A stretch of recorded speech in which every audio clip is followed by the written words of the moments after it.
Hi, how are you?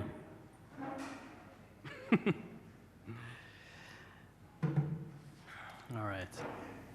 Well, first of all, thank you very much, Professor Tarazi and the academic team for this opportunity to present here. I feel honored to present after such vast group of amazing thinkers and leaders and designers who have been speaking here in the last 2 days.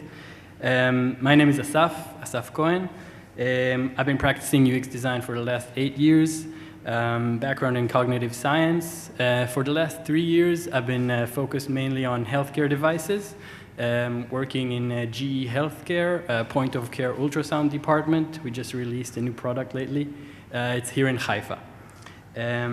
But actually, today I would like to speak about a product that I've been involved with in the last 2 years. It started off as part of my master's thesis project, or master's project in Bezalel Academy for Arts and Design.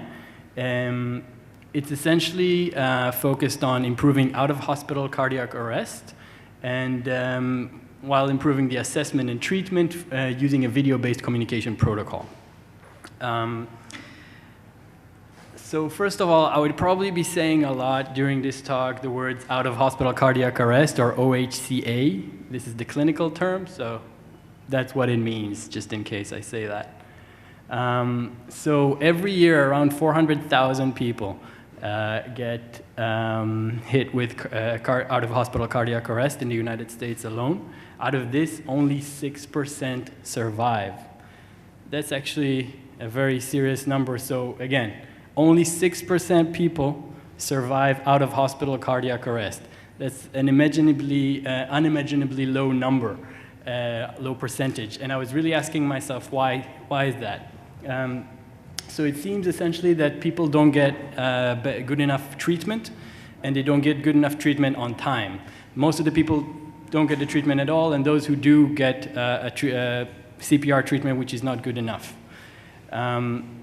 So what happens in cardiac arrest, actually? In cardiac arrest, the heart simply stops pumping blood to the organs of the body. After 5 minutes, the organs of the body start failing, especially the cognitive and neuronal system. This means that we have a window of opportunity of 5 minutes to actually provide help. Basically, the help is quite simple. You call 911, you provide chest compressions, and if available, you also give a defibrillator, an automatic external defibrillator, which essentially sends a current of electricity through the chest of the victim, resetting the heart electric mechanism. Now, this is a very short window. And what actually is available today? Well, in Israel, we have these emergency medical services. We have Magen David Adom and Eichud Hatzalah. Both of them translate to either 8 minutes minimum or a 4-minute minimum in basically the best current existing model that we have that exists in Israel and across the world. Essentially, paramedics on bikes. They take a minimum of 4 minutes to actually get to the location of the incident in an urban setting from the moment of dispatch. And this is actually important, and I'll get to that later, because that means that from the moment they were dispatched, they take 4 minutes to get there. So a little bit of a background. What I did, I mean, you know, when I started this, I did a lot of research, read many articles, protocols, books, as well as interviewed many people. I interviewed almost 20 people, many doctors, paramedics, field technicians, and dispatchers, the people who actually answer the phone when you call the 911 or the Israeli equivalent, as well as people who received cardiac arrest and survived, and people who helped people who received cardiac arrest. Now, I kind of put my results in this graph, and I know it's a lot, but I'll just quickly try to explain what it shows. So on the y-axis, we have the people who are in the scenario. First of all, we got the victim himself, right? We got the bystander, who's the person who saw and called 911. We got the emergency dispatcher, the person who answered that phone call, and we got the emergency team. On the x-axis, we have time. Now, as you can see, I basically marked the 5-minute line because that's the time, as I said, when organs start failing. So we must provide CPR to that person before that time. And the earlier, the better, according to research. Now, I basically want to segment, I basically showed all the different processes that are happening throughout this, but I want to focus on 3 segments of time. The first one is the 30 to 50 seconds that take until a person actually calls the dispatch center. Second time is 2 minutes. 2 minutes that it takes to actually understand what happened, where are you, what's your phone number, what's the case details, and understand which team should I be dispatching to the case. Only then, only after around 2 minutes and 50 seconds does a team get dispatched to the location. If we add the minimum 4 minutes that we have to that, we reach to around 7 minutes, which is way too late for anybody to actually survive out of hospital cardiac arrest if we rely on the emergency team. At the end of the day, this is one of the most important meta-analysis that has been made on this topic, which actually concluded that because most OHCA events are witnessed, efforts to improve survival should focus on prompt delivery of interventions of known effectiveness by those who witness the events.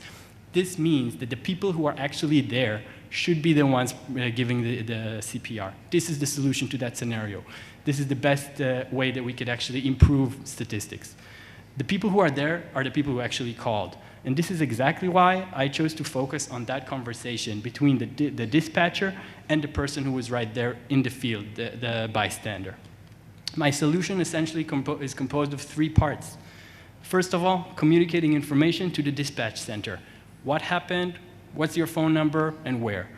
Second thing is guiding the caller how to perform basic life support, or CPR.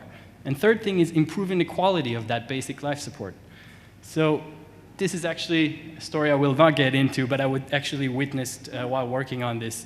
In February 2018, I've witnessed a very harsh accident on the 90s road in Israel next to the Dead Sea.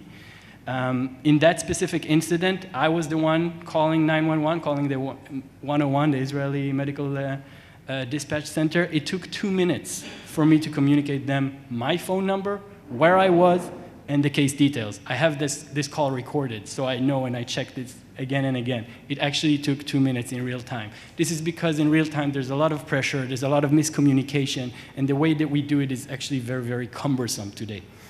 Now, this is why the first thing I want to say is we got to get this information up as fast as possible. I'm suggesting to basically work on top of existing infrastructure. Both Apple and Android have this emergency SOS button. Let's just use it, but let's make it work effectively. So when a person actually presses it, they reach immediately a face-to-face conversation. What also happens in the background is that all information automatically gets sent to the dispatch center. Your phone number, your details, your location, all of that gets automatically sent. You don't have to worry about it. And automatically we get a face-to-face interaction which is intuitive to use and is easy to use for anybody to, you also see each other, so the stress level gets a bit more down and it gets a bit more personal. You can see the person that helps you, and you can basically communicate the scenario to the dispatch center in essentially 10 seconds, when it used to take up to 2 minutes. The second, all right, so this is exactly what I talked about right now. Infrastructure, information, and simple, and keeping it simple. Second point of the solution is essentially trying to guide the person there how to give proper CPR. I made a lot of iterations, and I was actually kind of really trying to solve this one, how to best communicate, how to perform CPR to people. And the way we do it today is voice-based. That means that when we say something like interlace your hands, both in English and in Hebrew, many people do something like that, which is not the right way to do chest compressions. You should do it like that. So essentially I found that using a quick 2-second video is the best way to actually help the person learn what they need to do.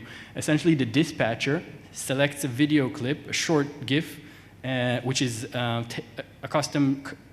tailored to the scenario itself, and then sends it to the phone of the person who is right there in the field. The GIF looks something like that. It takes 2 seconds. You don't have to interact with it. and it's very easy to use.